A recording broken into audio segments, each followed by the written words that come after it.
Hey everyone, I'm Dorothy Downs. I'm the Executive Director of the Forest City Film Festival, and I want to welcome you and thank you for joining us for the 6th in our Youth Filmmaker 101 series.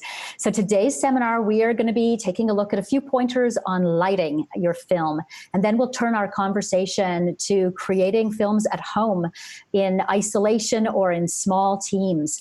So, before we get to introducing today's guests, I'm going to give you a really quick overview of the Youth Film Festival. We've got some exciting things in store for you today, but I want to tell you first, we're going into our 2nd year of the Youth Film Festival. We started out last year, and so submissions are open right now, and they're open now until the middle of July. So we've just changed that.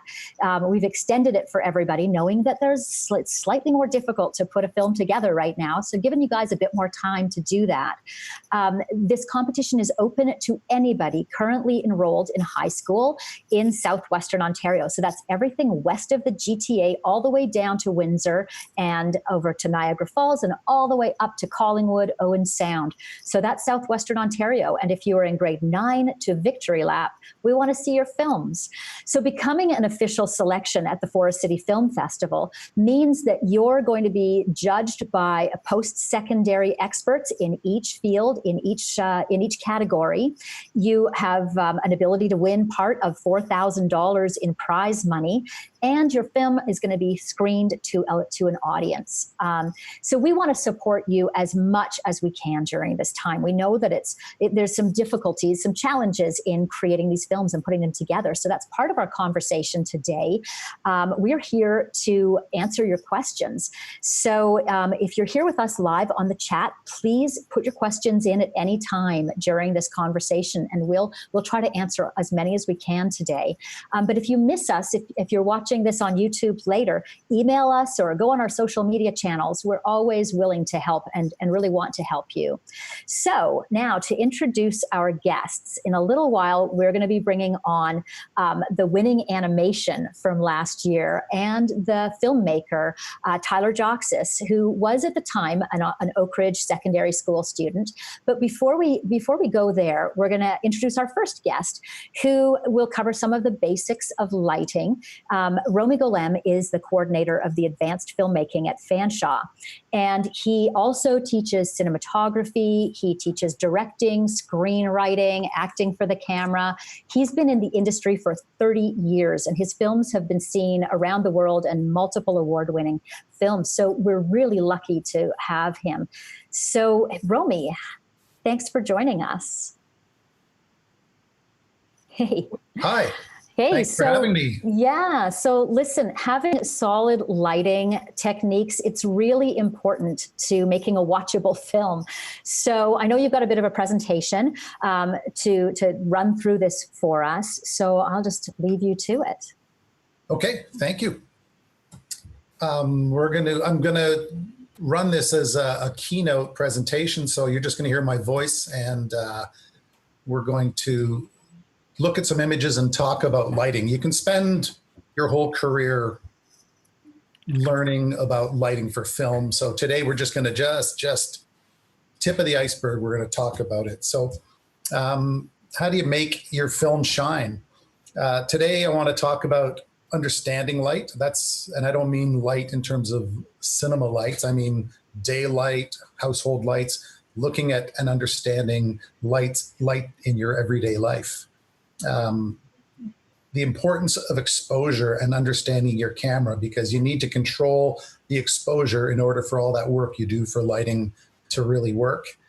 And then controlling the light to meet your goals. And every film's going to have different goals.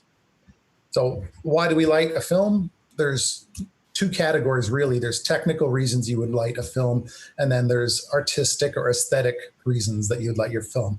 Technically, you want to see the image. You want to control the look of your film. You want to get a good quality image. So technically. Aesthetically, you're capturing a three-dimensional world, but you're presenting it on a two-dimensional surface. So our screens are two-dimensional. You want the audience to get drawn into your story, so you need to really heighten the idea that the world you're capturing has depth and has dimension. Lighting is a huge part of that. Lighting can establish a mood. It can accent and help your drama and your story. It can create a look. It can establish time. You can fake daytime during night, or you can fake nighttime during the day through lighting.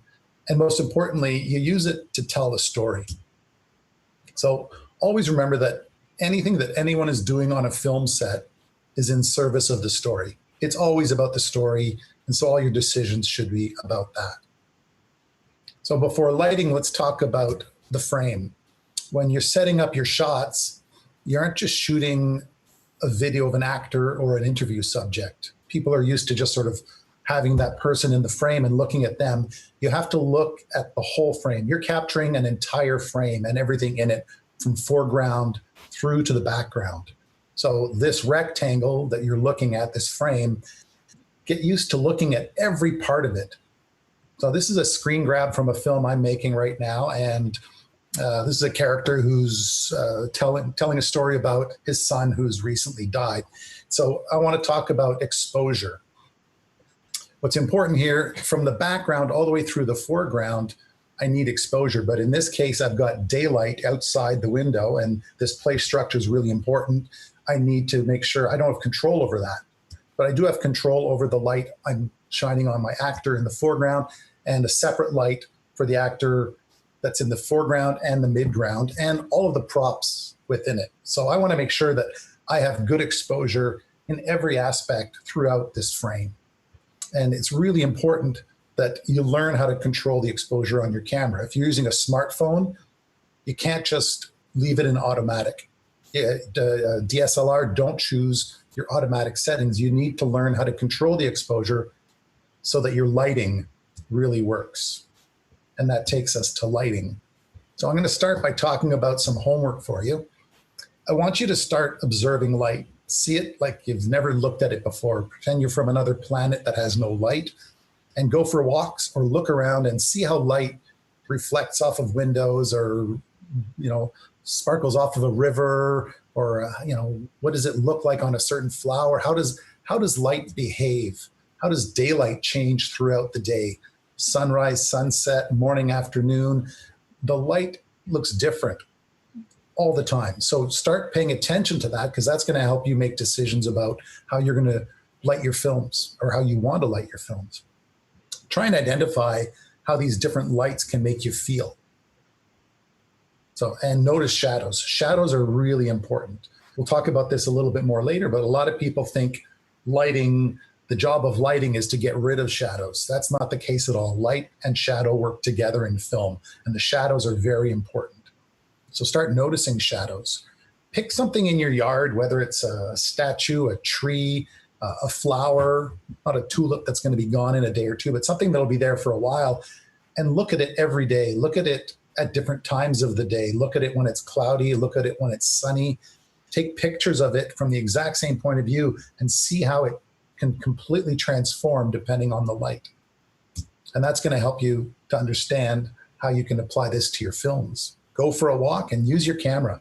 Start taking pictures of light. Look for how light falls on things and start studying light. Observe light. And once you learn to start appreciating how the light's behaving, then you can start to mimic that in your films. You can start to take what you've learned from your observations and say, this scene should look like this from a lighting point of view. And you might even have some photos as a reference.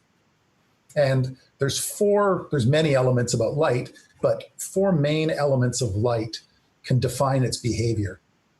So direction, color, quality, and intensity. But today I just want to focus on direction. We could spend a semester, we could spend 4 years or a lifetime talking about lighting. Let's just look at direction today. Here's the model I'm working with for this presentation. So if we're dealing with direction, the lighting we've got set up here is frontal. So the light is coming in from right behind the camera, straight on our subject. And this is the safest type of lighting. So this is just sunlight behind me. And you can see that we've got good even color, good even exposure. So it's fine to go this way, but this tends to be the less interesting light. It's the safest and easiest, but like I said, shadows are nice. So if we get away from the frontal and we start looking, I'm just turning the camera and the subject here to get these shadows.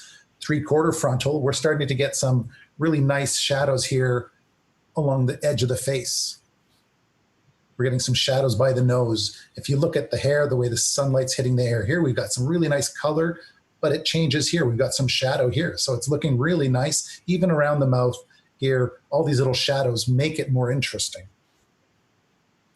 Sidelight coming in right from the side, so same thing. Now, this isn't looking great yet. There's still more steps to do, but this is just working with the sun. So we've got front, we've got 3/4 front, we've got side. This is 3/4 back. So this is a great one to work with. And when you're watching films, look for this. Look for this backlight all the time. It's not just sunlight. Crews will put lights up just to do this. This gives good separation and creates nice shape of your subject and separates them from the background. So this light's coming in from 3/4 behind. And then the next one is 3/4 from the other side. Again, we're getting, this is a bit overexposed, but we're starting to get a little bit of light still hitting the cheek here. And you can see some shadows. Again, we're not finished yet. So this is just setting up our subject in the sun. And this is backlight. This is probably the toughest one. And I would suggest you don't do this until you've got a bigger crew, because already here you can start to see it getting hazy from a flare. The sun's, especially with smartphones and wide angle lenses, you're getting this flare and your image is going to start to degrade. So try and avoid the backlight and stick to the 3/4 back, 3/4 front, or side light. The next idea I want to talk about is understanding how you can bounce light. So in this case, this is a film set a friend of mine was working on. He sent me a picture.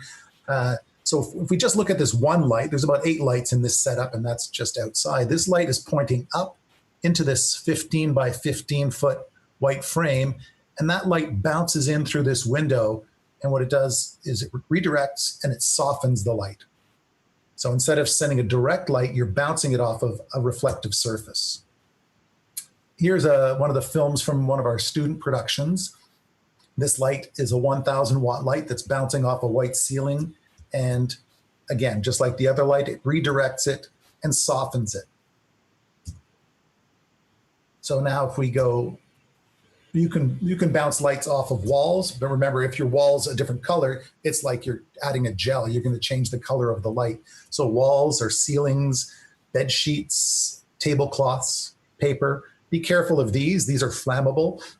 Tablecloths and paper, I mean, you could throw a white tablecloth on a table and suddenly all your lights are going to bounce around more. Or if someone's at a desk, you can throw white paper down on the desk and that's going to reflect light onto your subject. I've even pulled a big white van in behind the camera to bounce the light from the sun because it was a large white surface and it worked. So let's get back to, going to jump ahead. Things you can get. So, easy access to things you can bounce. If you go to one of the construction stores, you can buy white foam insulation or anything that's got reflection. So these silver type things are going to bounce hard light. And when it's white, it's going to send softer light. You can go to the dollar store and get things. You can buy foam board. You can buy project boards. These are all nice cheap white surfaces that can bounce, or these reflective devices that you put in your windshield of your car. This is great silver reflector. They're collapsible, they fold nicely, really inexpensive. So all of these things, if you've got barely any budget, you can spend $10 and have a few great little tools. So if we get back to our model here and we're looking at our 3/4 backlight, we're going to start adding bounce. So this is where it gets more interesting. We've set up our 3/4 back, and then I'm going to bounce. I'm going to use a simple 20-inch by 30-inch foam core board, and it's going to bounce in. So this is the effect. So I'm only adding this white card. So I've got the sun coming in from behind, and I'm bouncing that white light in there. Here, I've moved the white card, and I'm bouncing it from below. Gives you a completely different look. And if I bounce the card from above, if I hold it above and the sun bounces down, I get another look. And this is just the sun choosing the right positioning and a white card. Now the model's inside, and we're seated at a couch by a window, and this is, again, natural daylight coming in the window. If I take my white card, I can change that look completely.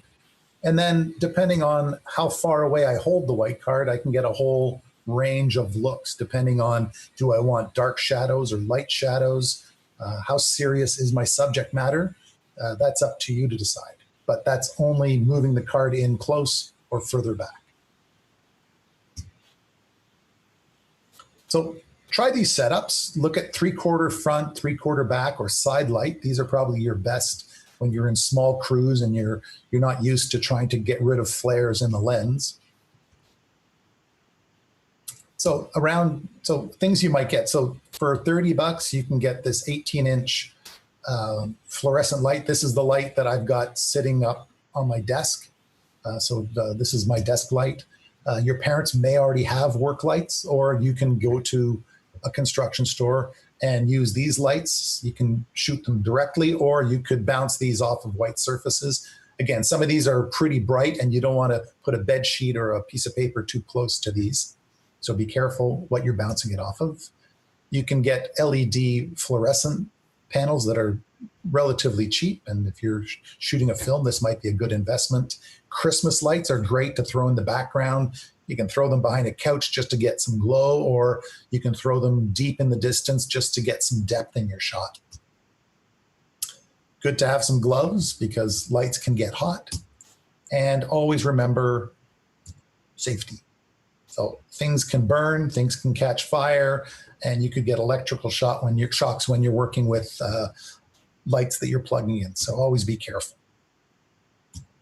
Okay, so this is super fast. I know that's a lot of information in a short amount of time today. Hopefully you're going to start to look at light and you're going to understand light. Start taking measures to really learn how to get consistent exposure from the camera you're using. And then with just simple tools like hardware store lights or bounce cards, you can control the light to create the look that your film needs. And again, bouncing sunlight from side or back. Your homework: observe how light behaves, learn about light that way. Take photos of light. Think about how different light makes you feel. See how that can translate to the stories you want to tell. And look at backlight in films. You'll start seeing it everywhere. This little, when the hair is just sort of shining a bit, or you can see it coming in, it just hits the back of their cheek. It's everywhere. So the second part is, how do you make a film in isolation with these isolation rules in place? And it's a great question, but it's similar to the advice I would give to a no-budget film. And Plato said, necessity is the mother of invention. It's really, problem solving is filmmaking. And if you think of problem not in the negative term, think of it as a challenge. That's what you've got. Is your challenge is, how do I make a film when I've got no budget? How do I make a film when I'm living in this time when I've got to live in these isolation rules? It's just a challenge. You've got to sort of look at what you've got and figure out, okay, how am I going to do it? So don't approach your story right off the bat. Don't just jump in going, what kind of story do I want to tell? Before you come up with your story, what's your budget? You probably have little to no budget. And what are your limitations? You're maybe just in your own home, or you've got access to a few things, but it's limited. What you need to do is amass your assets. And what I mean by that is take a look at everything you have or have access to before you come up with your story. So do you have an actor or actors that has certain talents or special skills? Can someone speak a certain language? Do you have access to costumes or unique locations or props, animals, any of these things? Try and come up with as many ideas as you can before you write your story, and try and use these things to inspire your story, because this is now your budget because you've got these things. Try and see your home in a new light. Just like I was talking about light, pretend you've never seen it before, and suddenly you're going to find a lot more interesting things around your house because you've gotten used to seeing them and they become invisible. These are now your locations, and you've got lots of them. You can use one house to be several locations. You could shoot one scene in the basement, another scene in a kitchen, and two other scenes in different bedrooms. And if you go out and put a tripod in front of 4 different houses, and when you're editing, you show one house cut to the basement, another house cut to the kitchen, the audience is going to think that each of those rooms is in each of those houses, because that's how film works. So you can cheat things. You won't have a crew or a very big crew, so keep it simple and keep all your ideas like that in mind. Maybe shoot a silent film. Recording the sound might be a limitation, so maybe focus on making a film that has no dialogue. Select a piece of music that inspires you. Maybe listen to the music first and have the music dictate what your story is. And then, make sure that it's a song that you have the rights to. And the film festival website has recommended sites that you could use for royalty-free music. The bottom line is be creative. That's what filmmaking is all about. And that's this part of the presentation. I'm going to close this up, and I think we're going to switch back to my view. Am I on here? Yeah. So I'm not seeing myself here yet, so I've just got to adjust something here. Okay. The last thing I wanted to do before we go back to the group is, so I was showing you bounce techniques, all of those shots. So I had the sunlight and this 20 by 30 card. So my subject was smaller, but still, even just an individual, this is enough for some close-ups and mediums. But if you're going to get into bigger shots, you need larger pieces. And the other thing I want to show was just in this room alone here, without lighting. So this is what I would have looked like. So just simple, that's that fluorescent bar that I showed you in the picture. This is creating the illusion that sunlight is coming through on the wall. And I just added a little bit of a backlight here, just like I mentioned. So lighting is important. Dorothy? Great advice. Really great advice. I actually had some great ideas from that too. So we've got a couple of questions, or we've got one question that's already come in online, and I think we just dive right into it. I know there's a couple of things that I want to talk about also, or ask you about. You're a wealth of knowledge. But Will Sharp has written in and asked if you have any examples of using light to help tell a story. I have a feeling that can be a very big answer, but maybe there's some little examples. I won't even give you a specific example, but this could be a documentary or a narrative film, because you're telling stories in documentaries as well. If you're making a documentary, are you making a lighthearted documentary, or are you making a really serious one? And if we think of the pictures of the doll in the window, from that really dark shadow all the way to that really, really light shadow, you can choose how dark the shadows are to heighten the drama. So and let's say in a narrative film, let's say it starts off, something's very light and, light story, but things get serious. You can start off with really, low contrast, where the shadows are a lot of fill in the shadows. And then once things get serious, you start removing that fill and the shadows get dark. And suddenly, the lighting and the shadows become a metaphor for the story.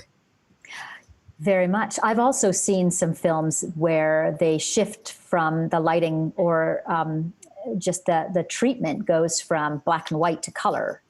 And so it's that there's so much flexibility. Wardrobe changes. I made a film once where one of the characters was wearing a white t-shirt, but slowly over the story, he changed. I won't get into details, but we had a whole series of t-shirts that dyed from white to light green.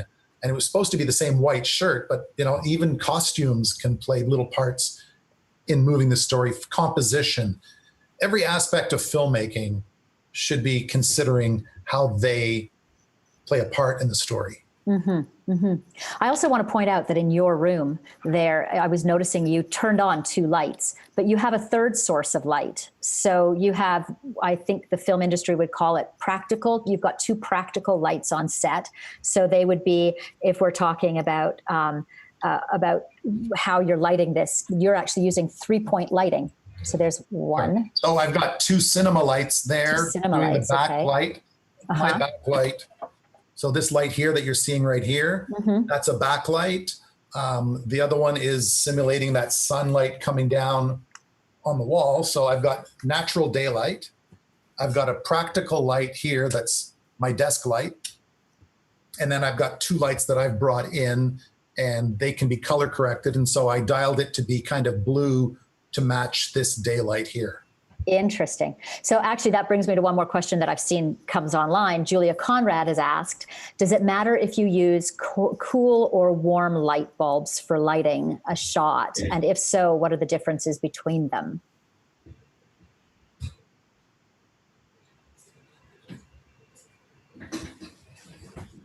So now I just switched that background light to much warmer and this light to warmer. And if I didn't do it in front of your eyes, you wouldn't notice the difference, but for sure you can give different feels to different colors. If this back wall was white, you would see the effect much more than against this green.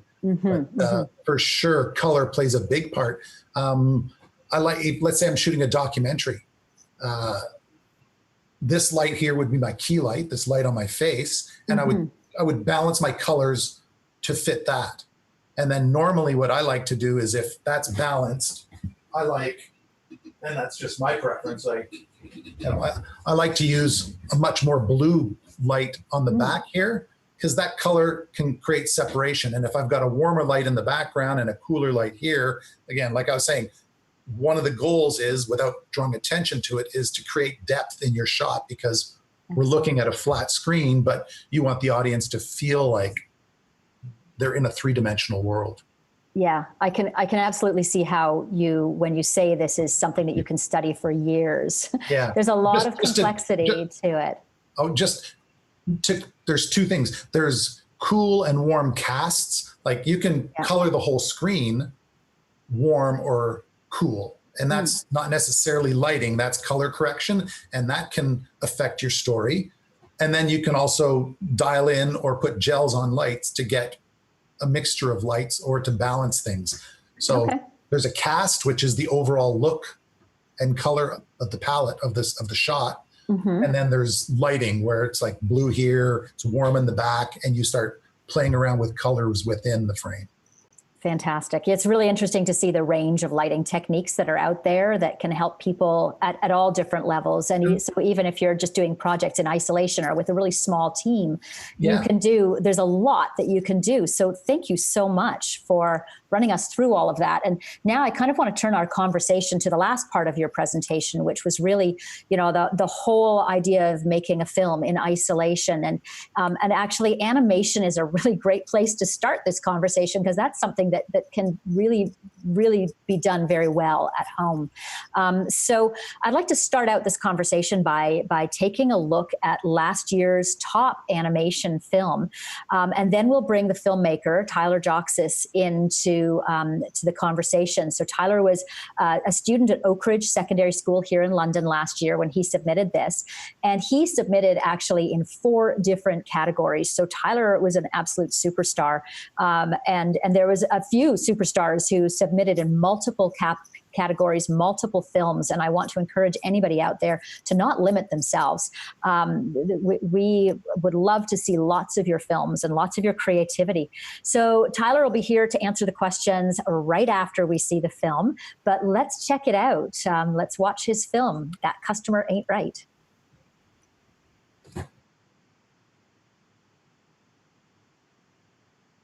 Yeah, I'll get number 1, 3 number 7s, a hot dog with extra ketchup, a 2x4 plank of balsa wood, your firstborn son, some cheesy twists, 7 regular greens, light ice, a pack of double bubbles. Hi, welcome to Beefy Bob's All You Can Want In-N-Out Eatery. What can I do for you today? I'll take a, yeah, oh, wait, hold on, let me think a second.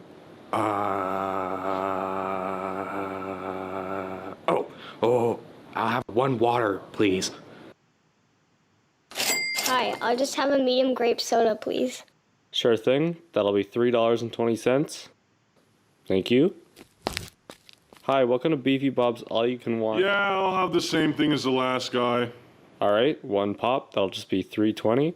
No, I want a quadruple patty deluxe. But, okay, that'll be $8.50. What? These prices are outrageous. Yeah, Can I get extra pickles on that? it's 30 more cents for that. Ugh! Your total is $4.90. There you go, my man. This is only $2. Oh, sorry, here. Sir, this is a frog. Okay, I'll be right back. Here. Thank you. Enjoy.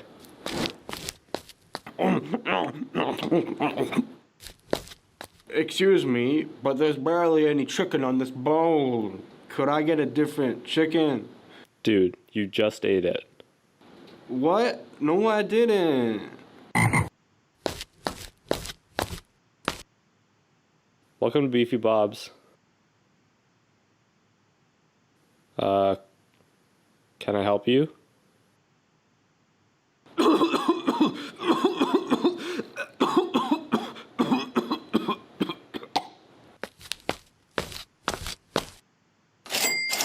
Hello, what can I get for you today? I'll have $1 million. Ha ha ha. Oh, I'll just take a pack of chocolate bites. Okay, coming right up. Huh? Oh, sorry, it doesn't seem to be scanning. That means it's free, right? 1 moment, sorry, the register's having some issues. Manager, now! The being next to me is chewing at a high volume. I request a manager. May I have 1 large slushie, please? Sorry, but we're closed. I'm just cleaning up here. What? Why aren't you open? It's 11:30 at night. I don't believe this. You're gonna have to leave. I'll be locking up soon. I curse thee in thy wicked establishment. Yeah, right. Jeez. Too many crazies around here.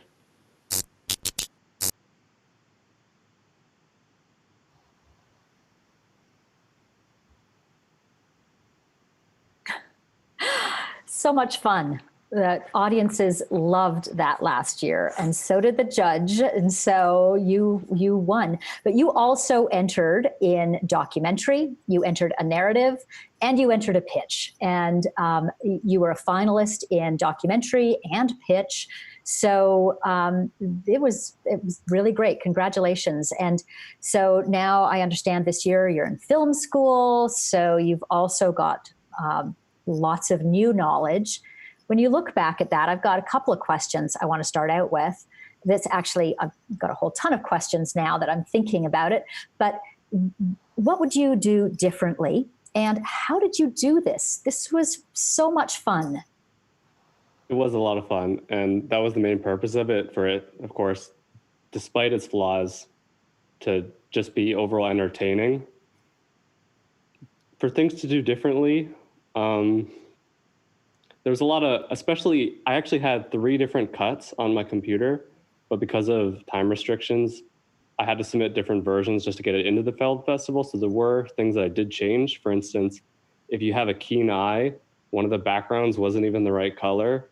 And there were smaller things like there would be like little hairs or like dust on the background.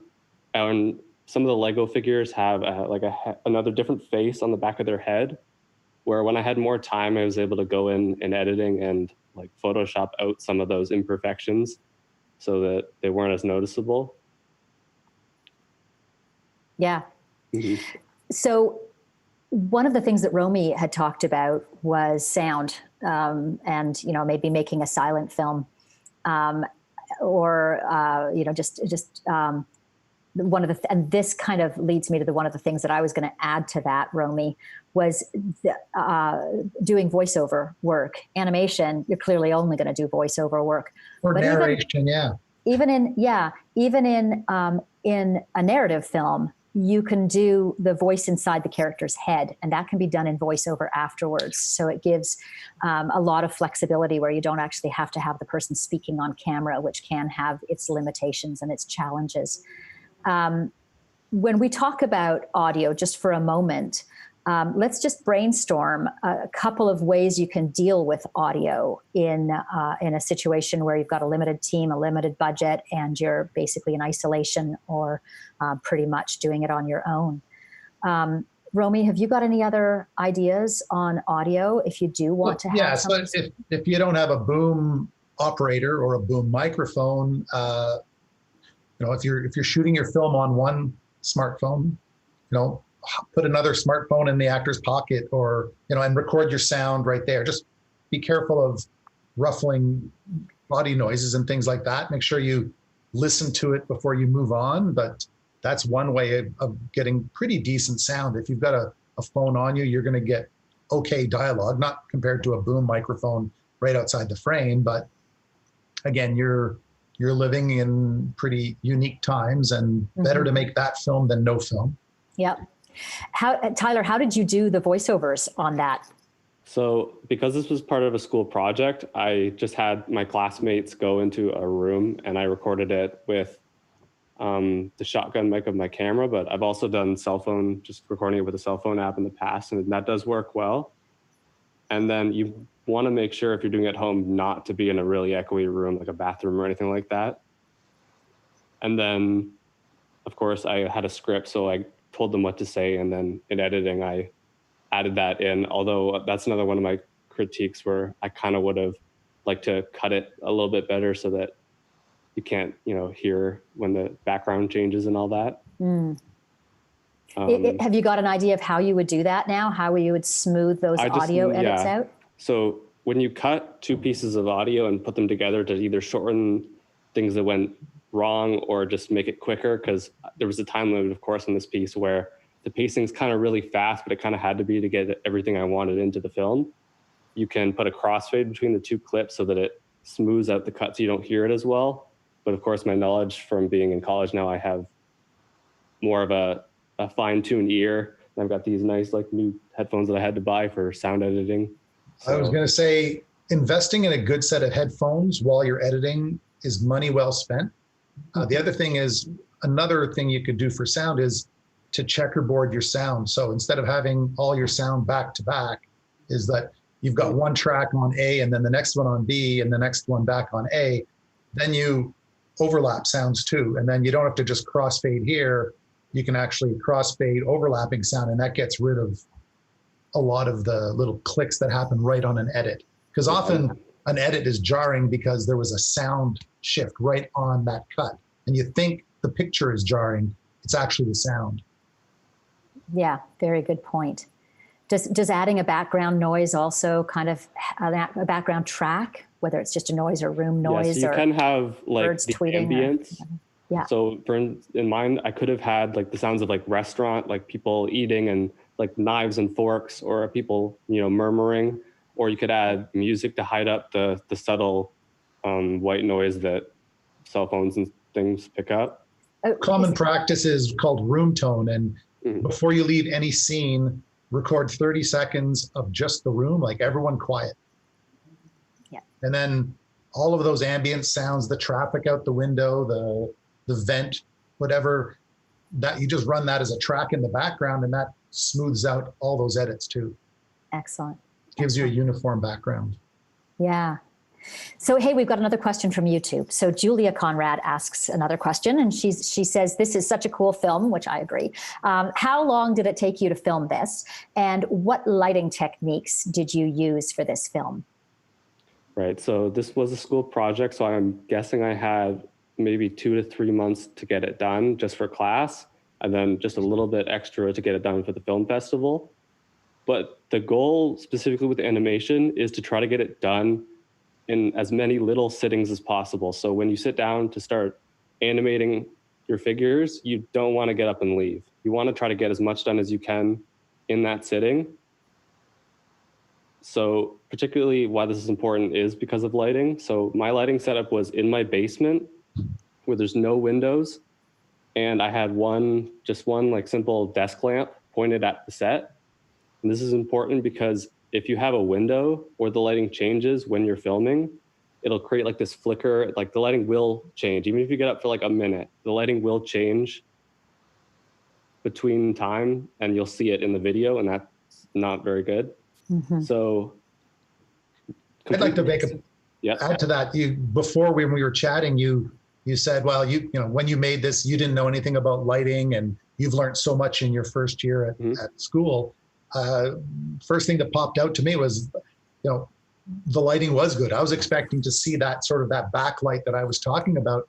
You had it from a nice angle. It made the shadows were, I mean, now you know that you would add backlights from what you've learned at school, but you selected a nice enough angle that there was still interesting shadows on it. So it wasn't flat the way a lot of beginner or, you know, early filmmakers end up doing. So I thought it was nicer than you sold it.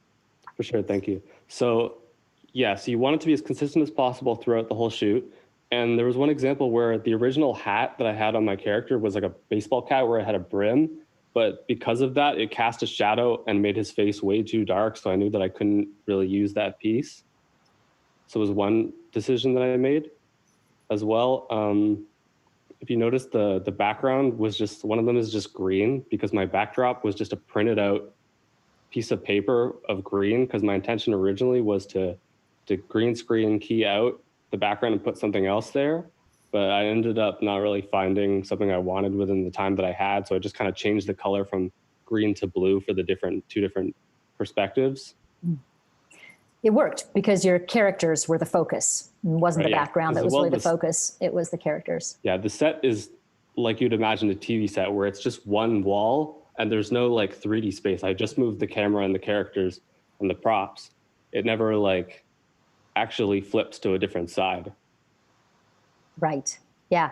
No, it was an excellent little animation, and it's you know, I really encourage people out there to create some animations and get your old Lego out. That's very inspirational. There's lots of directions you can take with Lego, and it's a lot of fun. So now let's just talk about other aspects. So you submitted in documentary. You also submitted in narrative and the pitch, and all three of those have possibilities at home. If we look specifically at documentary, let's talk about some of the ways that you could create documentary film now with the limited resources and assistance and tools. Right. So the basis of documentary is you have to have a conflict or something that people want to learn about, specifically usually like a problem. So when I'm thinking about doing this at your own house, you'd probably want it to be more of a personal issue, something you care about, and something that you're able to film. So, sorry, what was the question? Yeah, so it could be it could be a very personal documentary story. It could also be something that you can research online, I suppose, really. And for your documentary, did you get all the footage yourself, or did you go and use any stock footage? So I went in person because mine was on a library in London. So I just went and I interviewed the librarians, and I did extra footage by, you know, like looking at the books and different creative angles to put over top of her speaking so that it's not really boring. But I had a classmate, Rania Trish, who did hers on climate change, where she was just kind of narrating, but then had a lot of stock footage that was very visually appealing by, you know, a professional who actually shot it. I'm glad that you mentioned Rania because she's in our documentary. So if any of you out there are interested in creating a documentary, I think it might be episode 3 or 4. We talked about documentary filmmaking. So Rania was here talking, and she pointed that out specifically. That yes, getting footage from royalty-free sources is an excellent way of doing it, and voiceover. And we talked about interviews, that you could do interviews actually the way we're doing it right now with a Zoom call. Just record that and use that. And right now, if you make what's going on part of your story, you don't have to justify that it's not HD. Like, you can do these interviews online, you can do screen capture interviews, and then suddenly you're not stuck in your house, and that's the look of your film. If you made a beautiful film that was all 4K, and then suddenly there was one interview that looked like this, it would pop out, it would look terrible. But if your whole film was about living in the age of COVID or coping with COVID, and you could interview people all over the world, and then suddenly what used to be a limitation is now opening things up. You can interview someone in Japan. Yes, very good point. That's a very, very good point. So our time is nearing an end now. And are there any last words from either of you that can inspire people out there to just dig in and make a film? Tyler, what would you say? For sure. If you're talking about strictly animation, it's great. The Toy Story-esque of just finding objects in your house that are quirky and can do fun things. Lego's the easiest because it'll stick to the studs, and you can let go of it and it won't just fall over. But of course, I have done it with just like I've had those cheap toys that you win in an arcade, and I made something about that. But the issue is, don't bump anything over. You have to be very, very careful. Going back to lighting, when you lean in and you adjust the figure a little bit, and you lean back and you take the picture, you have to make sure you don't get like the shadow of your hand or your body in there. And be comfortable. When you're sitting down to do these long takes, you have to be comfortable because you're going to be there for a while. Have some water or whatever. Don't spill it. Do you use a remote control to set off the shutter so that you don't jiggle the camera, or do you actually? I just had a touch screen on my. Okay.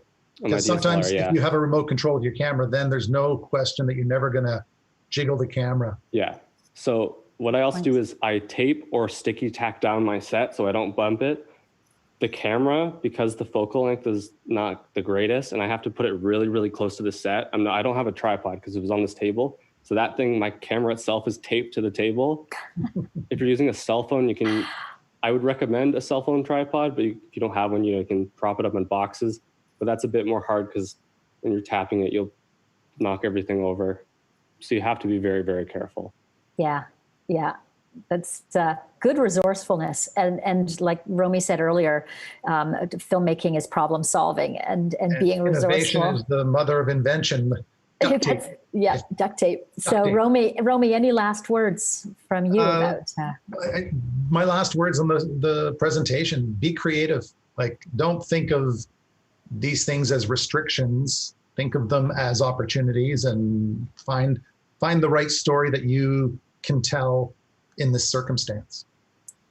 Fantastic. Thank you so much, both of you.